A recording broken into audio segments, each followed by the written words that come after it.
पश्चिम आशियात वाढत चाललेल्या तणावाच्या पार्श्वभूमीवर त्याचे परिणाम आता जागतिक पातळीवर सुद्धा जाणवू लागले। या परिस्थितीचा थेट परिणाम भारताच्या आयातीवर होण्याची शक्यता सुद्धा आता व्यक्त केली जाते आणि तसं होतंय सुद्धा। विशेषतः कच्चे तेल आणि इतर महत्त्वाच्या वस्तूंच्या पुरवठ्यात अडथळे निर्माण झाल्यास आयात खर्च सुद्धा नक्कीच वाढू शकतो आणि परिणामी देशांतर्गत महागाईचा दबाव वाढण्याची भीती आता तज्ञांकडून सुद्धा व्यक्त केली जाते। आपण सगळं सविस्तर जाणून घेऊयात आजच्या या व्हिडिओच्या माध्यमातून, पण त्याआधी तुम्ही चॅनलवर नवे असाल तर आधी चॅनलला सबस्क्राइब करा, या व्हिडिओला लाईक करा आणि अर्थात शेअर करायला सुद्धा अजिबात विसरू नका। नमस्कार, मी शुभांगी, कॅमेरामागे आहे मनोज मांडवकर आणि तुम्ही पाहत आहात घेऊन टाक। पश्चिम आशियामध्ये वाढत चाललेल्या तणावाचा परिणाम फक्त त्या प्रदेशापुरता मर्यादित राहत नाही, तर त्याचे दूरगामी पडसाद संपूर्ण जागतिक अर्थव्यवस्थेवर सुद्धा उमटतात। विशेषतः इराण आणि इस्रायल यांच्यातील संघर्ष तीव्र होत असताना परिस्थिती अधिकच गंभीर बनत आहे आणि या संघर्षाचा थेट परिणाम ऊर्जा पुरवठा, आंतरराष्ट्रीय व्यापार आणि महत्त्वाच्या समृद्धी मार्गाच्या सुरक्षेवर सुद्धा होऊ शकतो। भारतासारख्या ऊर्जा आयातीवर मोठ्या प्रमाणावर अवलंबून असलेल्या देशासाठी ही परिस्थिती चिंतेची ठरू शकते, कारण पुरवठ्यातील कोणतीही अडचण आर्थिक समतोल बिघडवू शकतो।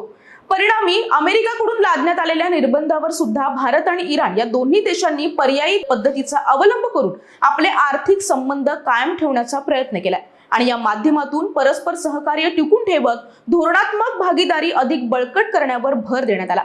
इराण हा भारतासाठी ऊर्जा सुरक्षेच्या दृष्टीने महत्त्वाचा देश आहे। भारतानं इराणमधील चाबाहार बंदर येथे केलेली गुंतवणूक ही फक्त व्यापारापुरती मर्यादित नसून रणनीतिक दृष्ट्या सुद्धा महत्त्वाची आहे आणि हे बंदर अफगाणिस्तान तसेच पश्चिम आशियातील इतर देशांपर्यंत माल वाहतूक सुलभ करण्यासाठी भारतासाठी एक पर्यायी आणि सुरक्षित मार्ग उपलब्ध करून देते। याशिवाय पर्शियन आखात परिसरातून भारत मोठ्या प्रमाणात कच्चे तेल आयात करतो आणि त्यामुळे या प्रदेशातील कोणतीही राजकीय किंवा लष्करी अस्थिरता ऊर्जा पुरवठा साखळीवर परिणाम करू शकते।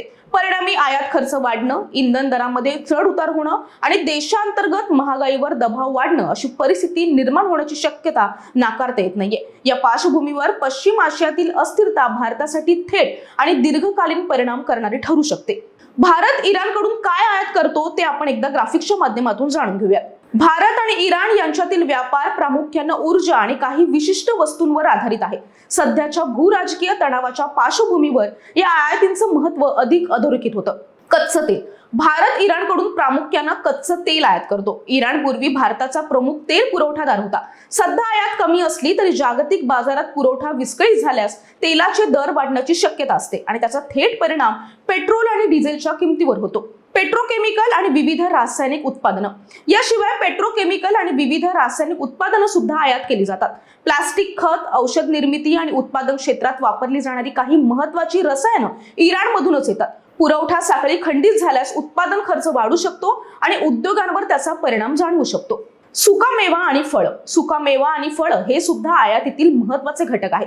पिस्ता, खजूर आणि केशर यांसारख्या वस्तू भारतात इराणमधूनच येतात। संघर्षामुळे वाहतूक व्यवस्था विस्कळीत झाल्यास या वस्तूंच्या किमती सुद्धा नक्कीच वाढू शकतात।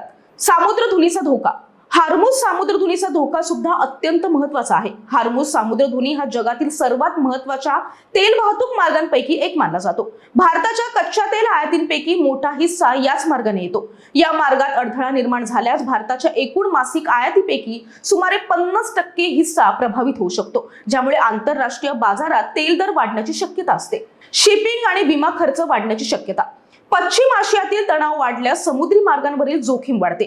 जहाजांचा विमा प्रीमियम वाढतो आणि माल वाहतुकीचा खर्च सुद्धा महागतो। याचा परिणाम फक्त तेलापुरता मर्यादित राहत नाही, तर इतर आयात निर्यातीवर सुद्धा होतो। लॉजिस्टिक खर्च वाढल्यास निर्यात स्पर्धात्मकतेवर परिणाम होऊ शकतो। या सर्व परिस्थितीचा थेट परिणाम सामान्य नागरिकांना जाणू शकतो।